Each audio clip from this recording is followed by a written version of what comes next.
Be me. 32 years old. Have a younger brother who's 28 and still single. Always assumed he was just being picky or hadn't met the right person yet. We meet up for coffee, one Saturday morning, at this place I like, because they source everything locally and pay their workers actual living wages.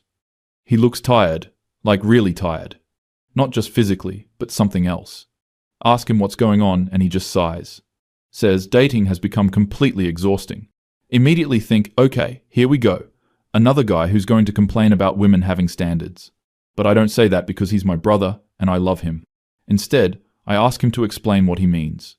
He starts talking about how he's been on dating apps for 3 years. 3 years. And he's had maybe 5 actual relationships that lasted longer than 2 months. My first thought is, well, maybe you need to work on yourself. But again, I don't say it. He tells me about this girl he was seeing recently. They went on 4 dates. He thought things were going really well. He paid for everything, which whatever, his choice. Though I always split bills because I don't need a man to pay for me. On the 4th date, he suggested she pick the restaurant since he'd chosen the previous places. She picked this expensive sushi place. He didn't complain, didn't make it weird, just went along with it. At the end of the dinner, she excused herself to the bathroom. Came back and just said she wasn't feeling a connection. He was confused because literally 20 minutes earlier, they'd been laughing about something. She left, and he got stuck with a $200 bill. I immediately think, well, that's just one bad experience. Tell him that sometimes people realize they're not compatible, and that's okay. He gives me this look. This look like he wants to say something but is holding back. Then he says that's not the only time something like that has happened. Tells me about another girl who dated him for 6 weeks. Seemed really into him. Then suddenly ghosted him. Found out later through mutual friends she got back together with her ex. But she'd been texting the ex the whole time she was seeing Jake. I start to feel a little defensive, even though I'm not sure why. Say something about how ghosting is bad regardless of gender. He agrees, but says he's noticed a pattern. Asks me if I've ever really thought about what dating is like for men right now. Honestly, I haven't. I've been single by choice for 4 years after my last relationship ended. Dated a few people here and there, but nothing serious. Mostly because I have high standards, and I'm not going to settle. Jake continues talking and I'm half listening. He's saying something about how every woman he meets seems to be dating multiple people at once. Which fine, that's their right. Nobody owes anyone exclusivity. But he says the problem is, they don't communicate it. They act like he's the only one, and then he finds out there are 3 other guys. I point out that he could also date multiple people. He says he tried that and felt terrible about it. Said it felt dishonest, even though technically everyone was just casually dating. I'm starting to feel uncomfortable because part of me wants to defend these women. Like they don't owe him anything. They're allowed to explore their options. But another part of me is hearing something in his voice that I've never heard before. Something that sounds like genuine pain. He keeps going. Tells me about his friend Marcus, who's been married for 3 years. Apparently Marcus told him that he almost gave up on dating entirely before meeting his wife. Said the last girl he dated before his wife told him on their 3rd date that she expected him to eventually make at least $200,000 a year. Marcus is a high school teacher. He will never make $200,000 a year. I immediately think, well, she was just being honest about her expectations. But then I imagine someone saying that to Jake, and I feel angry. Jake is a good person. He works as a physical therapist and helps people recover from injuries. He volunteers at a free clinic twice a month. He calls our mom every week. Why should he have to make a certain amount of money for someone to love him? But then I catch myself because I've definitely had thoughts about not wanting to date someone who wasn't ambitious enough. Ambition meaning making good money. I never really examined why I equated those things. Jake orders another coffee and I can tell he's not done. He starts talking about his friend group. Out of 12 guys, only 3 are in relationships. The rest have basically given up on serious dating. They still swipe on apps sometimes, but without any real hope. I think that's ridiculous. There are plenty of women who want relationships. I know tons of women who complain about not being able to find good men. Say this to Jake. He laughs, but it's not a happy laugh. Asks me to really think about those women I know. Think about what they're actually looking for. I mentally go through my friend group. There's Sarah, who's always complaining about men, but she's still hung up on her ex, who treated her like garbage. She goes out with nice guys and calls them boring. There's Michelle, who has a whole list of requirements. Must be over 6 feet tall. Must make more than her, must be emotionally available, but also mysterious somehow. She's been single for 7 years. There's Amanda, who dates constantly, but sabotages anything that gets serious. I start to see what he might be getting at, but I don't want to. Jake asks me what I think the average guy is like. I say I don't know. Average, I guess. He asks me if I think the average guy is terrible. I say no, of course not. He asks why all my stories about men involve them being terrible. I freeze because he's right. Every time we talk about dating, I have some story about a guy being creepy or weird or inappropriate. And those things did happen. But I realize I never talk about the normal interactions. The guys who were just fine. The guys who were respectful and kind, but I wasn't attracted to. In my mind, I've been sorting men into two categories. Men I'm attracted to who tend to be unavailable or difficult. And men I'm not attracted to who I don't really count as options. Jake tells me about asking women what they want in a partner. They say things like kindness, sense of humor, emotional intelligence. But then they date guys who have none of those qualities but are really attractive or really successful. I want to argue, but I can't. I've done exactly that. Dated a guy 2 years ago who was objectively kind of an asshole. But he was attractive and confident, and I told myself he just needed someone to understand him. He didn't. He was just an asshole. Meanwhile, I'd gone on a date with a guy friend of a friend who was perfectly nice. Good job, interesting hobbies, treated me well. I just wasn't attracted to him. Told everyone he was nice, but there was no spark. What even is a spark? Jake says something that really bothers me. Says that women are told they can have it all. The perfect career and perfect relationship and perfect life. And that's great in theory. But it means a lot of women are waiting for the perfect man, while rejecting perfectly good men, and then wondering where all the good men went. I want to argue that women deserve to have standards. We do deserve that. But he's not saying women shouldn't have standards. He's saying something else that I'm not quite grasping. Or maybe I'm refusing to grasp it. He tells me about this thing his therapist told him. Yes, he's in therapy, which I think is great. His therapist said that dating apps have created a false economy, where the top 20% of men get 80% of the attention. The rest are invisible. I say that sounds like incel rhetoric. He looks hurt. Says he's not blaming women. He's trying to explain a systemic problem. The apps are designed to keep people swiping. They're not designed to create relationships. And they've gamified dating in a way that makes everyone disposable, especially average men. I think about my own app experience. I get matches constantly, like hundreds of matches. I barely respond to most of them.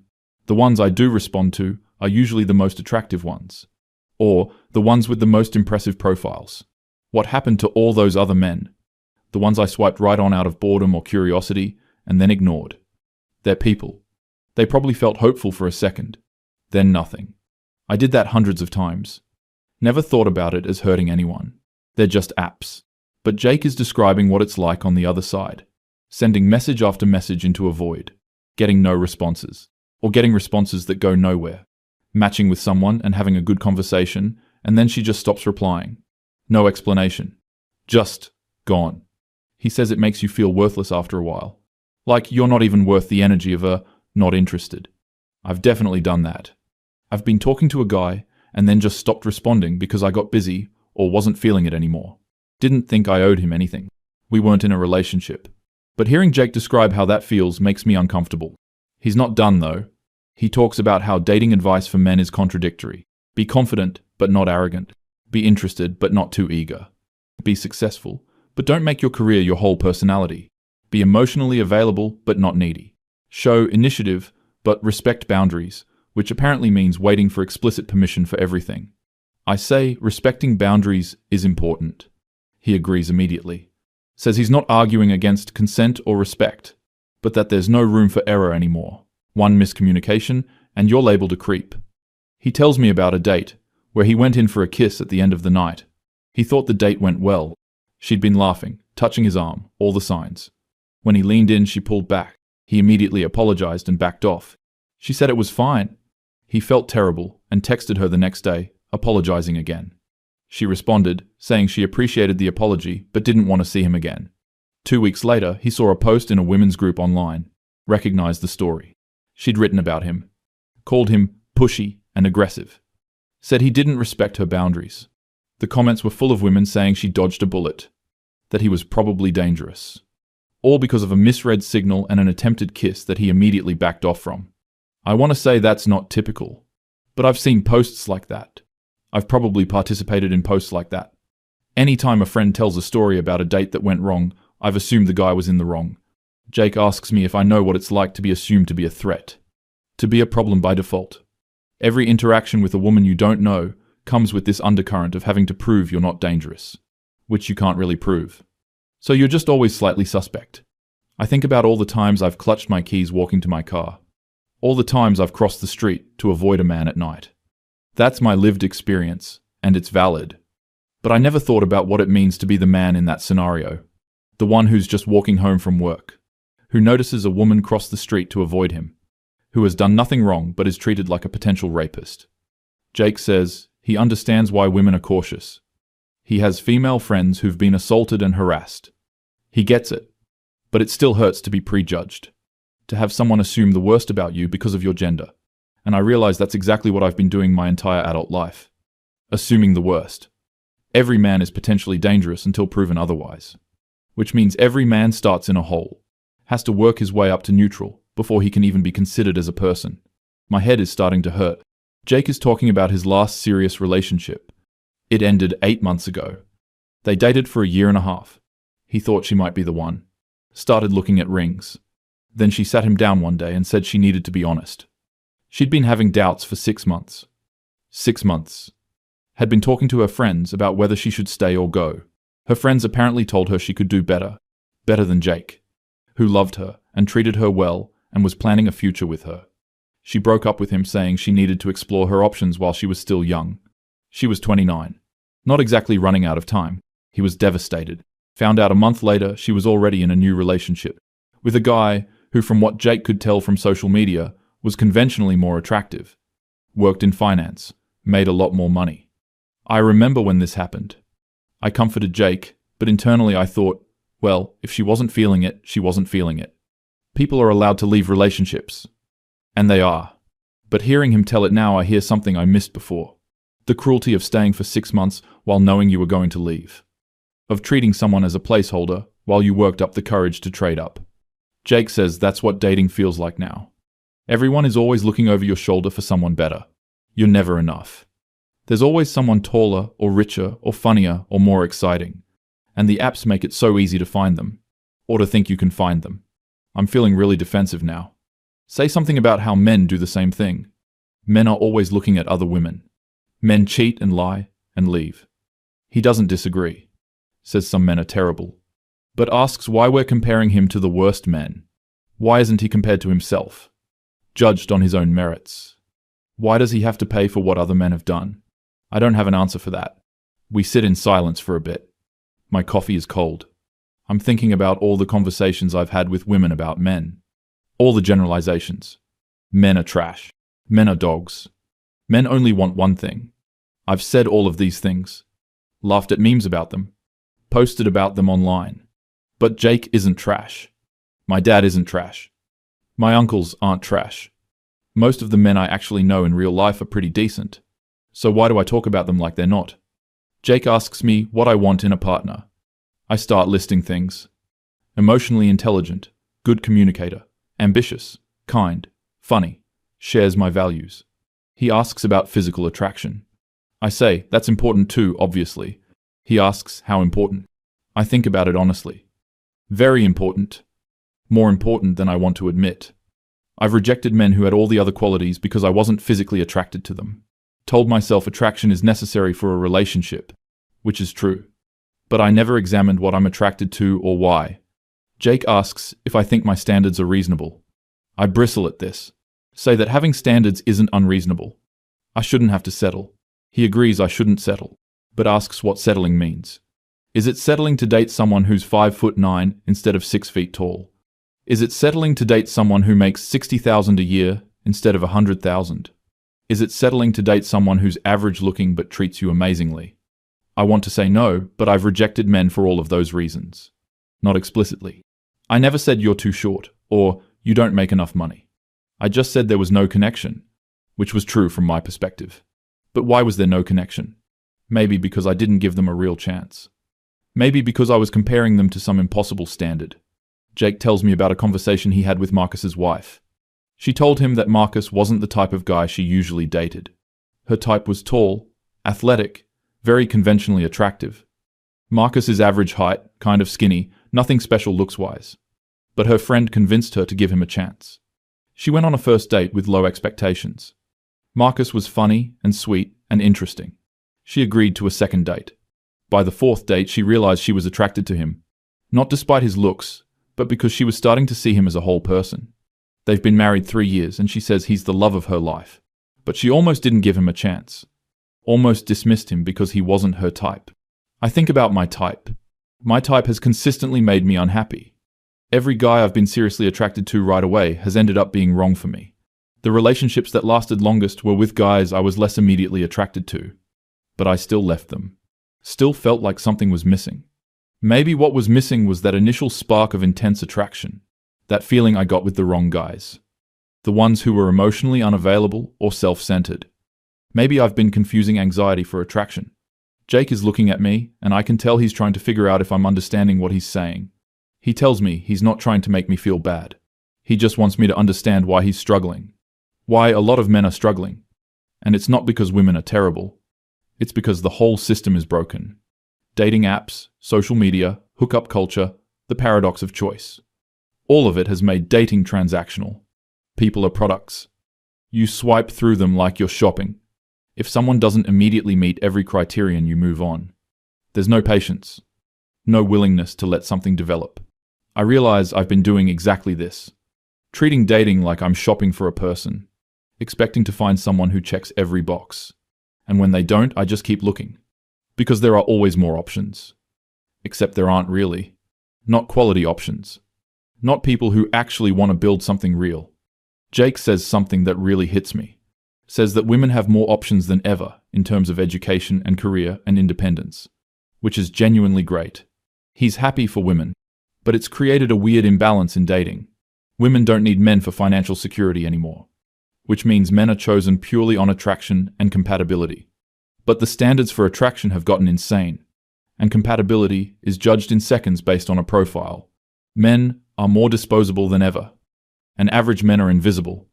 I think about my own life. I have a good job. I own my loft. I have financial security. What do I need a man for? I've been telling myself I don't need a man. Which is true. But I haven't asked what I want a man for. What would a partner actually add to my life? And if I did want a partner, what would I offer them? I've been so focused on what I deserve. What I should expect. What my standards should be. I never really thought about what I bring to the table beyond my independence. Which isn't actually something I bring to someone else. It's just something I have for myself. Jake checks his phone. Says he needs to get going. Before he leaves, he says one more thing. Says he hopes he'll meet someone eventually. But he's not optimistic. He's tired of being rejected for things he can't control. Tired of being compared to impossible standards. Tired of being treated like he's interchangeable. He just wants someone to see him as a person. To give him a chance. To build something real. But that seems harder to find than anything else. We hug goodbye, and I sit there for another hour. Just thinking. Thinking about every date I've been on. Every guy I've dismissed. Every conversation I've had with women about how terrible men are. Every time I've swiped left because someone was half an inch too short, or their job wasn't impressive enough. I pull out my phone and open my dating app. I'll scroll through my matches. There are dozens of conversations I never responded to. Dozens of men who tried to start something and I just ignored. I read through some of the messages. Most of them are fine. Some are actually pretty funny or thoughtful. I just didn't respond because I wasn't immediately interested. Or because someone hotter messaged me. Or because I just didn't feel like it. I think about what Jake said about feeling worthless. About sending messages into a void. I close the app. Actually delete it. Sit there feeling something I haven't felt in a long time. Shame. Not because I've done anything explicitly wrong, but because I've been complicit in something cruel without realizing it. I've been treating people as disposable, as less than human, while simultaneously demanding to be treated as a complete person with feelings and depth. The hypocrisy is staggering. I think about all my feminist theory, all the books I've read about equality and respect. I've been applying it one way, demanding men see me as a full person, while reducing them to height and salary and jawline. I'm not even attracted to jawlines. I don't care about jawlines. But I've swiped left on men because their jawlines weren't strong enough. What does that even mean? Over the next few weeks, I can't stop thinking about this conversation. I bring it up with my friend Sarah. She immediately gets defensive. Says men have had it easy forever, and now they're mad that women have standards. I try to explain that's not what I'm saying. She doesn't want to hear it. Says, I'm being a traitor to feminism. I talk to Michelle. She's more receptive, but still skeptical. Says maybe some men have it hard, but women have it harder. Which might be true in many ways. But does that mean we shouldn't care about men's struggles? Is empathy a zero-sum game? I try to talk about it in a women's group I'm part of. Immediately get shut down. Told that centering men's feelings is exactly the problem. That women have been doing that forever. And I get that. I do. But I'm not talking about centering men's feelings above women's. I'm talking about recognizing that maybe we've overcorrected. Maybe in our fight for equality, we've created new problems. Nobody wants to hear it. I'm labeled a pick-me. Told I'm probably just trying to impress some man. The irony is I'm single and not trying to impress anyone. I'm just trying to reconcile what I believe with what I'm seeing. I start paying attention differently. When women complain about men, I listen more carefully. Often the complaint is that they can't find a good man. But when I ask what they're looking for, the list is impossible. Over 6 feet tall eliminates 85% of men. Makes over 100K eliminates most of the rest. Emotionally available and communicative, but also masculine and confident. Established in career, but still has tons of free time. Ambitious, but not a workaholic. Fit and active, but doesn't spend too much time at the gym. No one can meet all these standards. And yet we expect to find this person.